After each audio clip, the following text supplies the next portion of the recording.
Hey, let's live in universe, it's Zander, and for the first time in almost 3 years, welcome back to How Zander Would Book, a series where I take stories from the past, present, and future of WWE and tell you how I would book it because universe has inflated my ego beyond repair and makes me think that I know how to do things better than people who have been doing it for decades. Today we're talking about the Men's 2024 Royal Rumble. Man, do I love the Royal Rumble. I mean, honestly, the Royal Rumble is my favorite show of the year, and Rumbles are always a blast, except for 2014 and 2015 and some of 2016 and 2017 and 2022, but that's besides the point, right? The Rumble also marks my 10th year of watching wrestling, which is super exciting for me. I also love to book Rumbles. I didn't do one in 2022 because that was right around the time where we were getting ready to end ARW, and I was getting ready to launch what's now TNA Universe, so my plate was really full at the time, and I was also in the middle of my last year of college, and then last year I was away in Paris with my now wife, but there's a gap in the market now for fantasy bookings, so let's do this. First things first, we got a few preliminary things to get through into the Rumble itself. The show is going to kick off with Logan Paul defending the United States Championship against Kevin Owens. Logan will end up winning this with the assistance of Austin Theory and Grayson Waller, who have been feuding with Kevin Owens for what feels like 6 months at this point.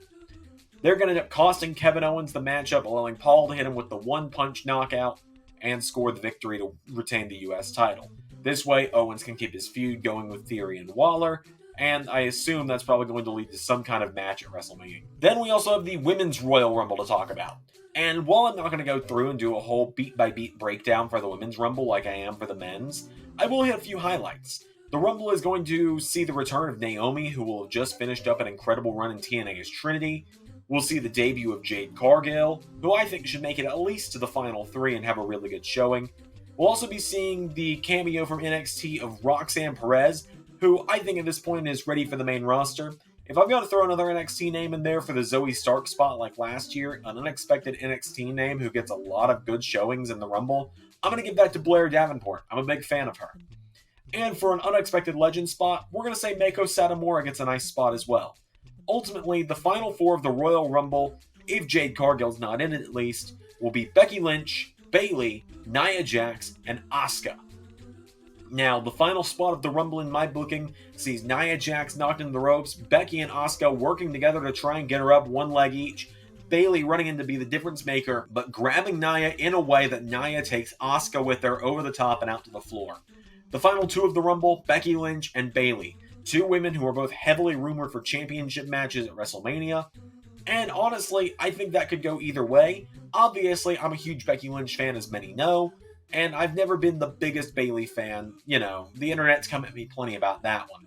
However, I do think this should be the year that she wins it, and WWE should maybe, stop crapping on her so much. Now, due to Seth Rollins' injury that he's having to rehab right now, I'm going to say there's not a World Heavyweight Championship matchup on this show. Seth Rollins has already tried to hinder Jinder, and that ended up hindering his MCL, so Seth is instead going to sit on commentary for the Royal Rumble. But before that, we of course have the big fatal four-way matchup for the WWE Championship between Roman Reigns, LA Knight, Randy Orton, and AJ Styles. And no, I will not be calling it the Uwu Championship. That's just too much of a mouthful, and I just prefer to call it the WWE Championship. Let's be real, once Roman loses it, they're dropping the Universal name from it, and the Undisputed name from it. So, before that matchup, we're going to have an interview with LA Knight backstage, who's going to talk about the match, run down his opponents as he always does, and he's also going to mention Logan Paul. LA Knight's going to say some not very nice things about Logan Paul, some things that I can't be bothered to come up with specifics for, but he can call him a dummy and say, yeah, it's what he does best. And then during the match, there's going to be great near-fall spots for each of the four men, and when Randy Orton hits AJ Styles with a mid-air RKO, Solo is going to pull Randy Orton out onto the bottom rope, hit him with a spike, and leave him laying. That can set up a rematch between Solo and Randy at WrestleMania, where hopefully this time Solo can get the win. And then when LA Knight hits the BFT on Roman, Logan Paul pulls LA Knight out of the ring and causes him to lose the match, hitting Knight over the head with the championship, obviously leading to that clash at WrestleMania.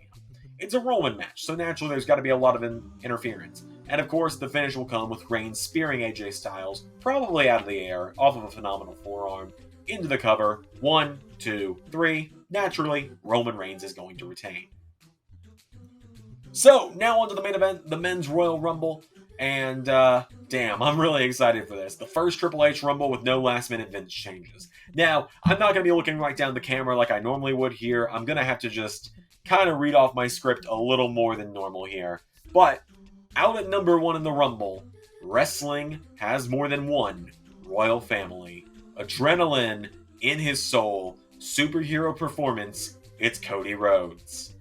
Cody is going to be out first this year instead of at number 30. He's got to overcome the adversity of 29 other men to finish his story instead of like 5 people at the end where one of them was Logan Paul and the other had been in there for an hour and 6 minutes at that point or something like that. So if he wants to finish the story, he's got to do it from number 1. Commentary and Seth put over how far Cody has come and how much he needs to win the Rumble and finish the story. And out at number 2, it's the roar of the bagpipes, Drew McIntyre coming out. And just like Shawn Michaels and The Undertaker in 2007, the 2 top men are going to start off the Royal Rumble, which, after the Cody and Drew confrontation a few weeks ago on Raw, I feel even more confident saying this. Cody and Drew go right for one another, just starting to beat the hell out of each other as soon as the bell rings. They go back and forth, a couple of elimination attempts as usual, but in at number 3, it's Bronson Reed. And no, I will not call him Big Bronson Reed. That's just a waste of an extra adjective. Bronson comes down and the big men just start doing impressive power spots with one another.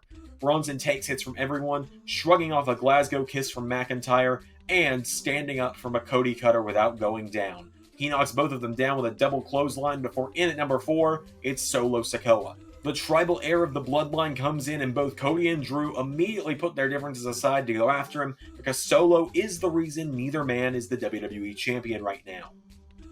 Remember, Solo's debut was attacking Drew at Clash at the Castle, and of course, the stupid finish at WrestleMania 39 is the reason Cody didn't beat Roman Reigns. So Cody and Drew take turns putting the boots to Solo, but ultimately Bronson Reed attacks both of them because it's the Rumble, and it wouldn't be the Rumble if people didn't pointlessly break up elimination attempts. In at number 5, it's 1/4 of the Judgment Day that will be in this Rumble, the man who can pull off being in there longer than the rest of them, Finn Balor. Finn Balor comes in and he starts mixing it up with Drew, who obviously still has issues with the world's dumbest contract holder, Damian Priest. My god, that finish on Raw was horrible. The Claymore cell was great, though. Meanwhile, we're going to get a face-off between Bronson Reed and Solo, who will just start clubbing each other with stiff shots. Still no eliminations just yet. So, in at number 6, it's going to be Grayson Waller. Now, a heads up, Grayson Waller's in the match, but Austin Theory is not. One, because at the time of writing this, it was believed that Austin Theory was injured, which I'm actually re-recording this partly because of that. And the other reason is because I didn't really have space for the extra body that is Theory. You'll notice a few people missing from this that are probably going to be in the Rumble in real life, but remember, fantasy booking, it's what I want to happen. And also, Theory's really done nothing but lose, and I find Waller significantly more entertaining. But, back to the story, Grayson Waller comes down, microphone in hand, he's directing traffic, and he's hyping up Finn Balor on the way down, and commentating the action as it happens. All the while, Solo takes down Bronson, Drew claymores Solo, Cody hits a crossroads, and then Finn slingblades Cody. The whole time Waller is talking, we've got stagehands getting ready. They put palm trees in the ring and bring in a desk, and Grayson Waller announces he is going to host the first ever Royal Rumble edition of the Grayson Waller Effect, where he is going to interview Finn Balor. Balor finds this completely hilarious, and the two heels just start heeling it up, going back and forth as Waller interviews Balor. And then, finally, at number 7, it's Carmelo Hayes. Carmelo Hayes comes running towards the ring to interrupt the mid-Rumble interview segment.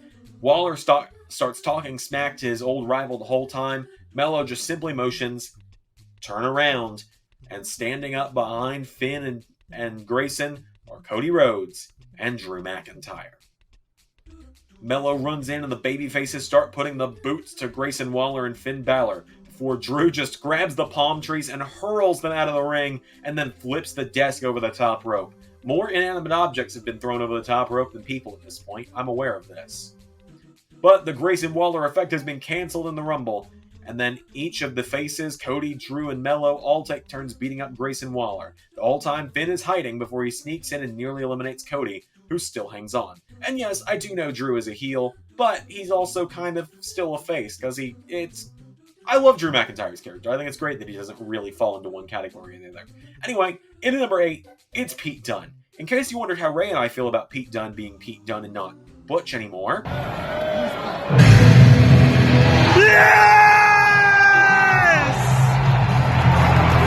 Butch is no more! Yeah, that's right. We were at SmackDown when that happened. So Pete Dunne is back with his name. Tyler Bate is cheering him on. Dunne runs into the Rumble, and with that bruiserweight mentality, he starts messing everybody up.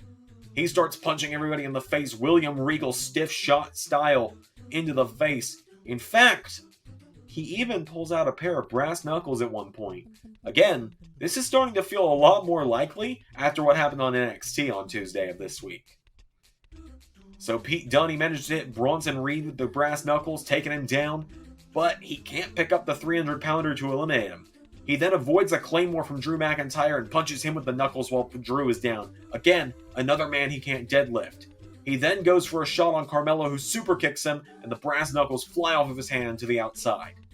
In at number 9, it's Kofi Kingston. He has a match coming up with Gunther on Monday, so now he's on a mission. He's got to make it to the final boss of the Rumble, which is Gunther. Kofi comes down, full house of fire, and he does his thing. Oh, and I'm aware that at this point we're almost a third of the way through the Rumble with no eliminations yet, but I'm going somewhere with this. But at this point, just look at the timer. 5, 4, 3, 2, 1, 10. Yeah, that's right. I mean, it's gotta happen, right? In at number 10, it's the return of Ty Dillinger, formerly Shawn Spears in AEW. Now, do I think it's really going to happen? Probably not, but I want to see it, and this is fantasy booking for a reason. So, Ty Dillinger runs down, and he immediately joins the fight, siding with Cody Rhodes. They have history from the Indies, they have history from OVW, where they were tag team champions together, and also, they have history from that other place. And of course, because of this, Drew McIntyre makes it his mission to kill Ty Dillinger. Drew runs in, goes for a Claymore, Ty Dillinger ducks it, and Drew hits Grayson Waller, who sells it like he was just blasted by a train. Ty laughs and just simply says, 4. He then turns around, hits Finn Balor with the C4, or the tiebreaker, and says, 10.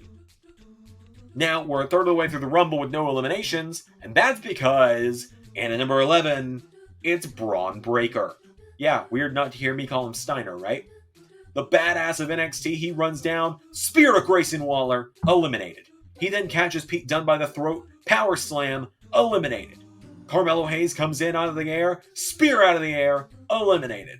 Ty Dillinger comes in, Braun counters a super kick, lifts Ty up into a military press, and launches him onto the pile of the other 3 men, eliminated. 4 eliminations for Braun Breaker in his debut match.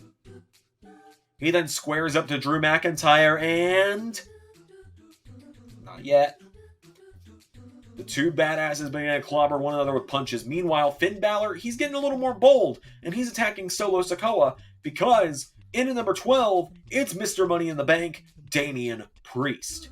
Priest runs down and right into the fight between Drew and Braun, and well, something, you know where it's going. Finn and Priest immediately start teaming up when Priest chokeslams Kofi Kingston. Finn hits the coup de grace, and the tag team champions pick up Kofi, throw him over the top rope, but Kofi wakes up and manages to hold on as only Kofi can. Priest then blasts Kofi with a boot, and Kofi launches off the apron and lands on the announce table. Now, hopefully this will go well. The last couple years have not gone well for Kofi's save spots, but we're going to hope that this year we can rectify that. Kofi lands on the announce table, and he looks around and he thinks, well, what do I do this year? Because he knows it's gone wrong the last 2 years, so he's got to make it count this year. But then, in at number 13, it's our first legend cameo of the night. It's Maven! That's right, we're actually doing it.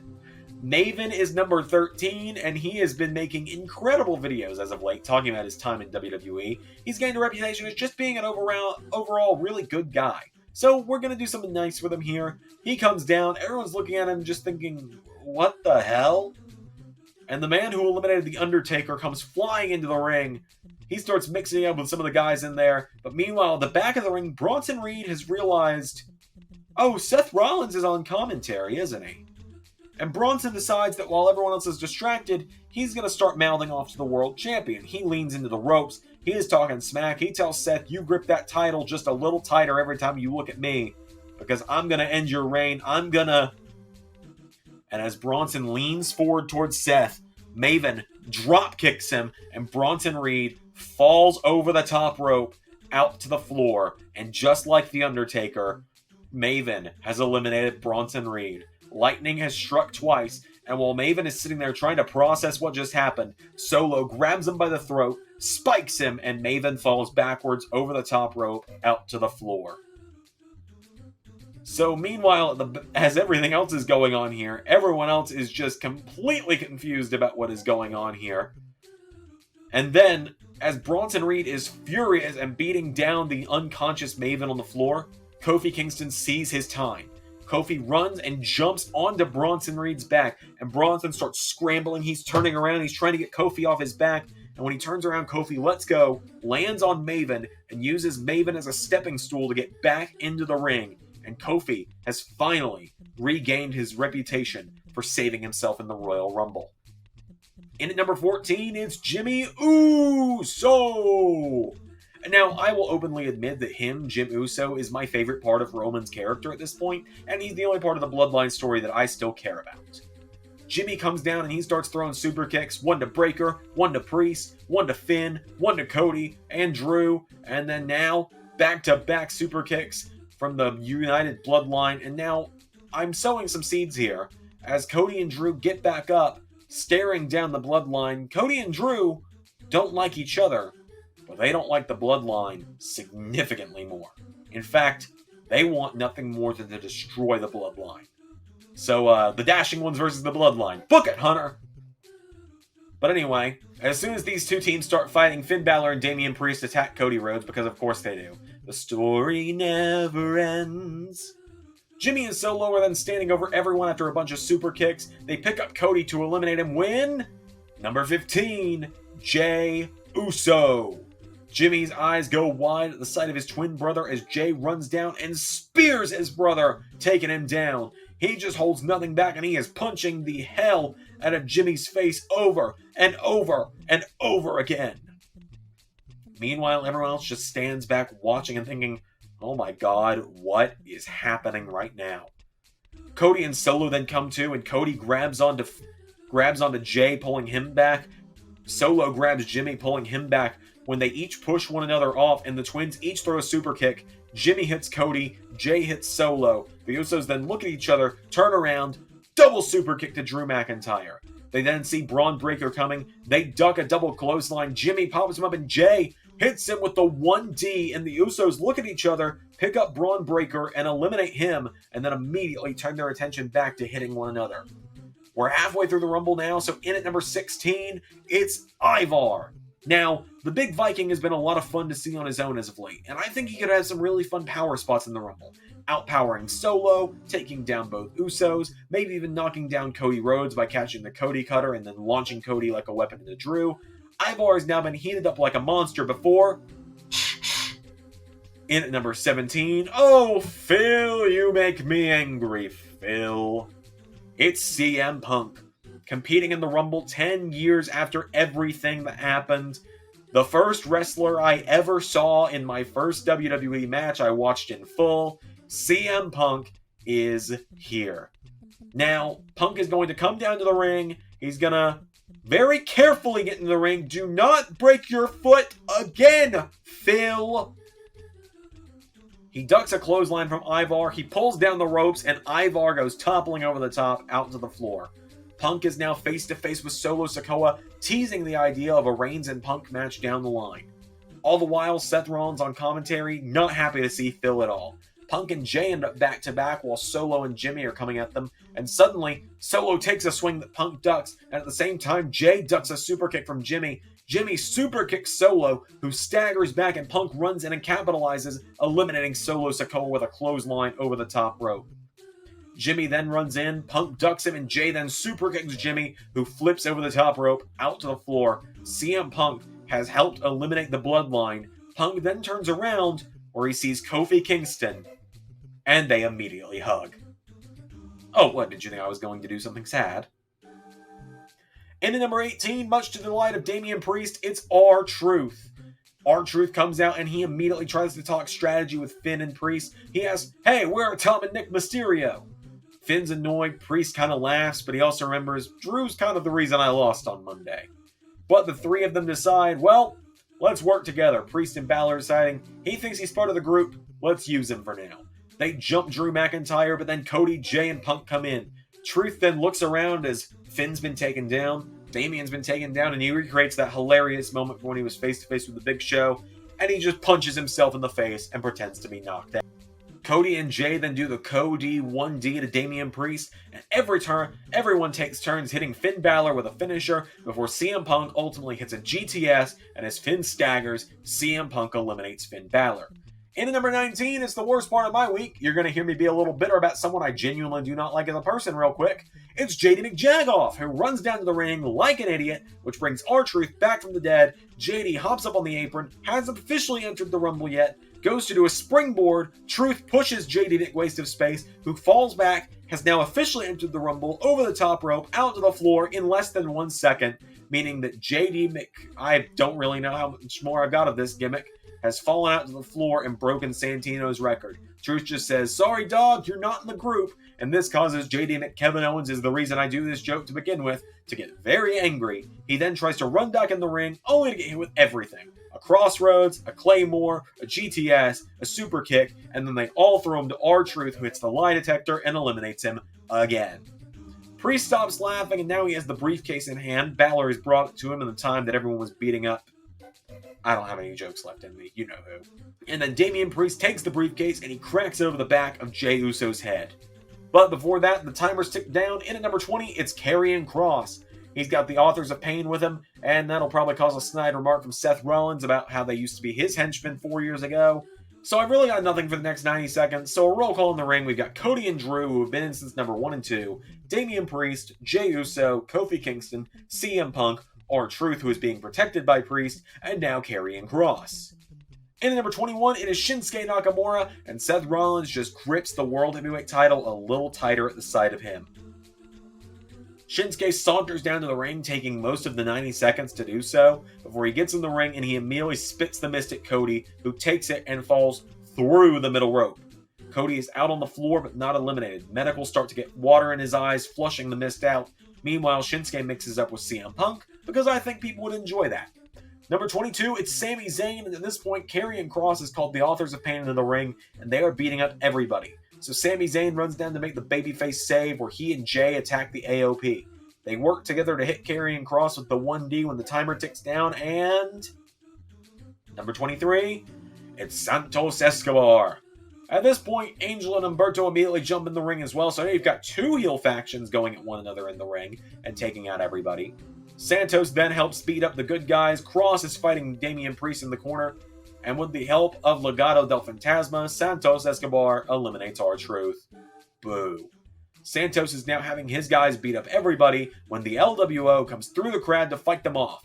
This includes Carlito, who in this timeline is not going to be in the Royal Rumble. In my perfect world, the 6-man tag team match on SmackDown this week is also a Rumble qualifying match for Santos and Carlito, and that'll keep Carlito out of the Rumble. Again, don't have the slots. That's also why you're not going to see a returning Rey Mysterio in this. However, back to business, the LWOs come down to ringside, and even though Santos is standing tall in the ring, Zelina Vega is laughing, and Santos asks her, "What are you laughing about? You have nobody left. Rey is injured. He can't enter. None of you are in this match." And then, in at number 24, it's Andrade Cien Almas. And on the side of this, the LWO all look confused at Zelina, who is just laughing at this point. And everyone looks confused. And now, the reason I say this is because I don't want Andrade to join the LWO. I definitely don't want him to join Legado. I think he and Zelina can break away and be their own thing again. That was a money pairing. I think Carlito and Rey can keep running the LWO. If you want to keep Joaquin and Cruz with them and Dragon Lee when he's back from NXT, sure, you can do that. I personally think it would be best to have Andrade and Zelina do their thing. I think you have Carlito take Cruz and Joaquin, because I think that'd be a fun 3-man group.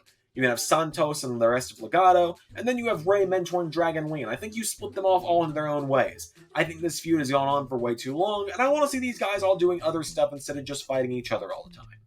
Also, side note, with Santos, Angel, and Humberto, Carlito, Joaquin, and Cruz, Bobby and the Street Profits, Cross and AOP. I want to see 6-man tag team titles. I'm just saying.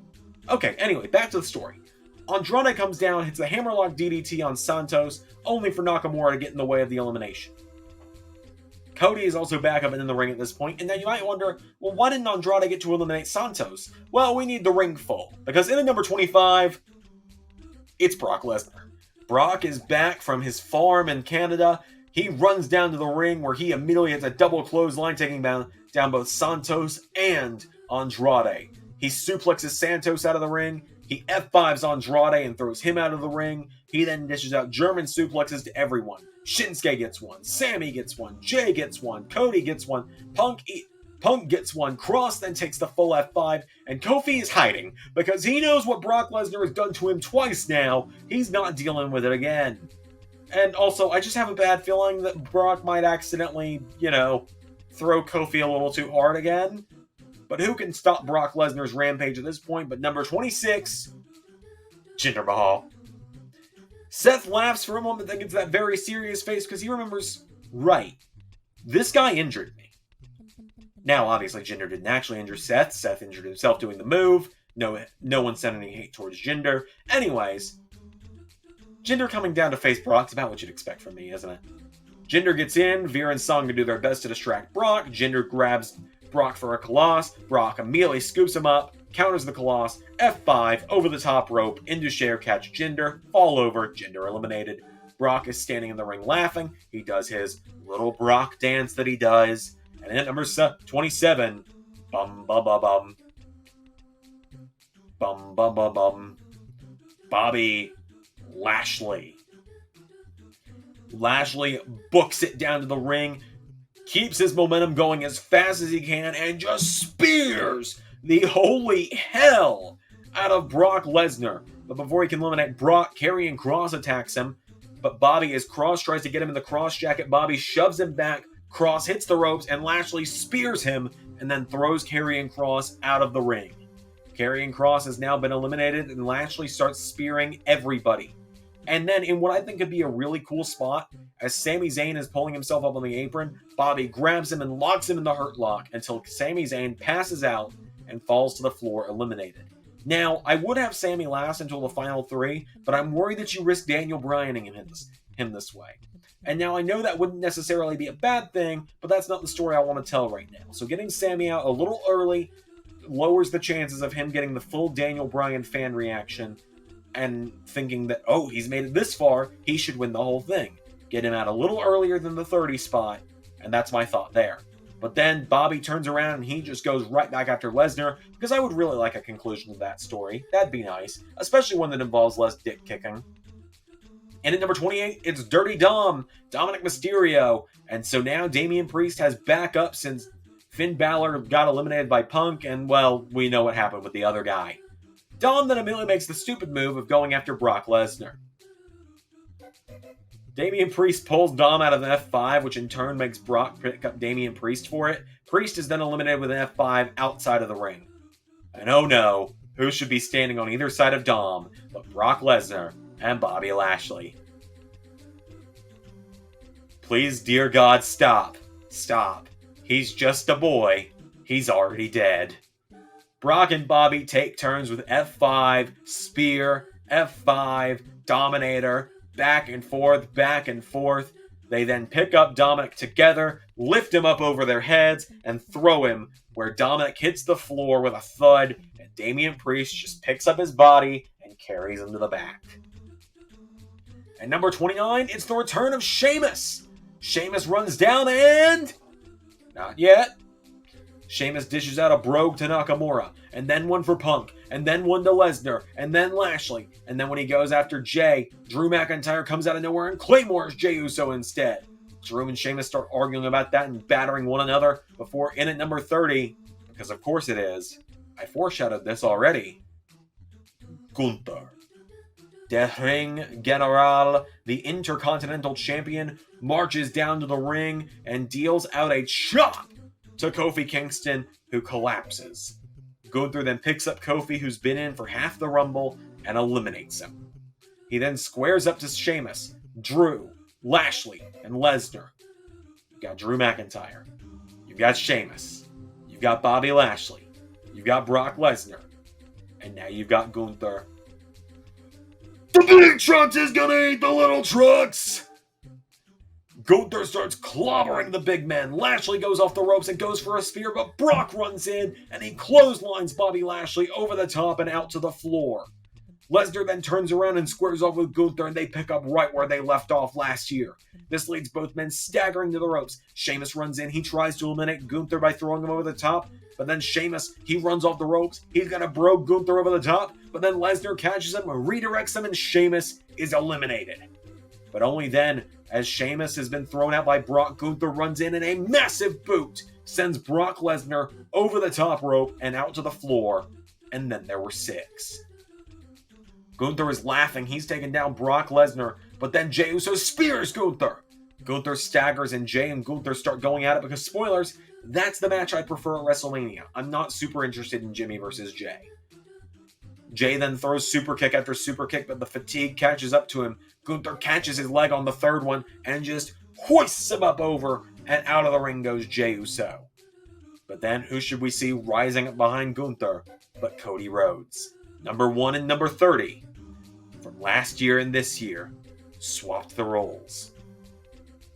Cody and Gunther get right into it. Cody slips out of the last symphony. He hits the trifecta of Crossroads. He hits Gunther over the top. And then Gunther pulls himself up. Cody hits the ropes and Cody Cutter into the ropes. Gunther's throat hits the ropes. He falls back. The redwood has collapsed. Gunther is eliminated. But then, oh my god, Shinsuke Nakamura throws Cody over the top rope, but then Cody pulls Shinsuke over with him. Shinsuke spits the mist, but Cody ducks it, kicks out the leg, and Nakamura topples out to the floor. But then Drew McIntyre claymores Cody, who collapses off of the apron with a thud. Cody Rhodes has been eliminated. A chorus of boos rings out around Drew. And now we've got our final 2. CM Punk and Drew McIntyre.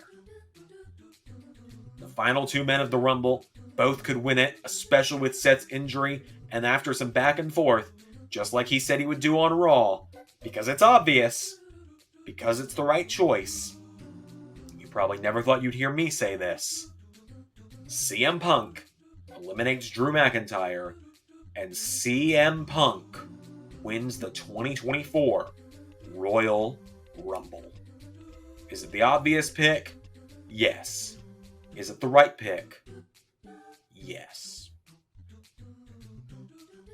At the end of the night, Seth Rollins gets up off of the commentary chair, World Heavyweight title over his shoulder. He carefully gets in the ring. He looks CM Punk in the eyes. Punk points to the WrestleMania sign and says, "I've waited almost 20 years for the main event, and now I've got it." And then BAM! Drew McIntyre claymores Seth Rollins. CM Punk has got his main event.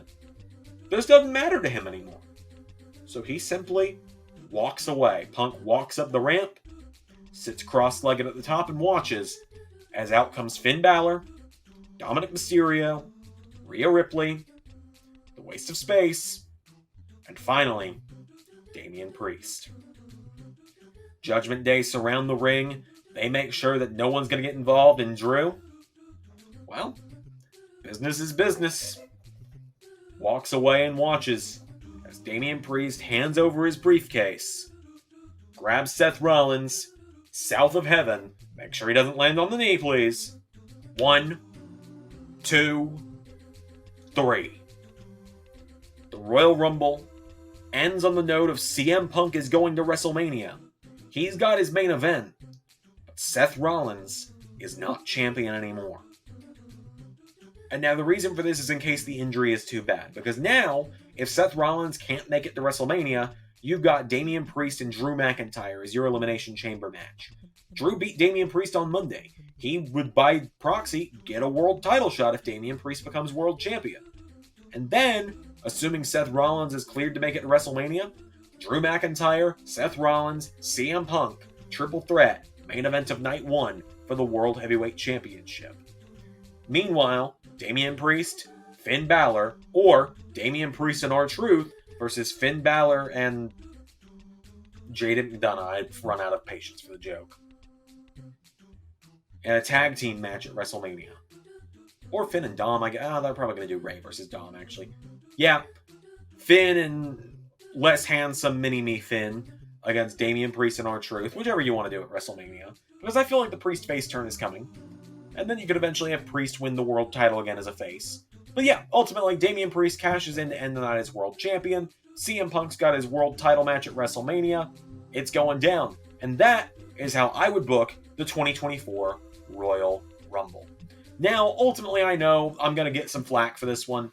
I mean, I gave CM Punk the win. I eliminated Sami Zayn. I had Seth Rollins lose the world title, and oh boy, I know how the LS11 Universe fans feel about Seth Rollins, so I ain't going to hear the end of that one. And ultimately, Cody didn't finish his story here. But to give you a little future-proofing here, because who knows, maybe how Zander would book is going to make a full-time return here to maybe replace something, I don't know. We'll see. I like fantasy booking, it's a little easier on me, and I like to write stories that I won't ever do in universe, so. Anyways, to give you a little future-proofing here, we've already handled the World Heavyweight title. As for Cody, I say to the Elimination Chamber in Australia, you've got a 6-man Elimination Chamber matchup.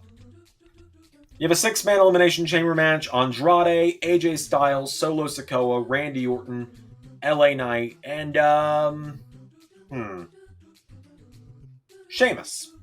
Or Pete Dunne could be in there as well if you want to build him back up, but he's probably doing the tag team thing with Tyler Red. Alright, so yeah, we'll go with that lineup. Sheamus, AJ Styles, Andrade, Randy Orton, LA Knight, and Solo Sikoa. And so you've got those 6 men set for an Elimination Chamber match. But earlier in the night at the Elimination Chamber, Logan Paul has Austin Theory and Grayson Waller beat down LA Knight backstage, injuring LA Knight by then Logan Paul hitting him with the pin punch. And LA Knight is put out under concussion protocol. Nick Aldis is having to scramble to get someone last minute, who should be right there for the opportunity, but Cody Rhodes. You can have people getting involved, you can have all sorts of smoke and mirrors. And then ultimately Cody Rhodes wins the Elimination Chamber, because the road to finishing the story can't be as easy as a second Rumble win in a row.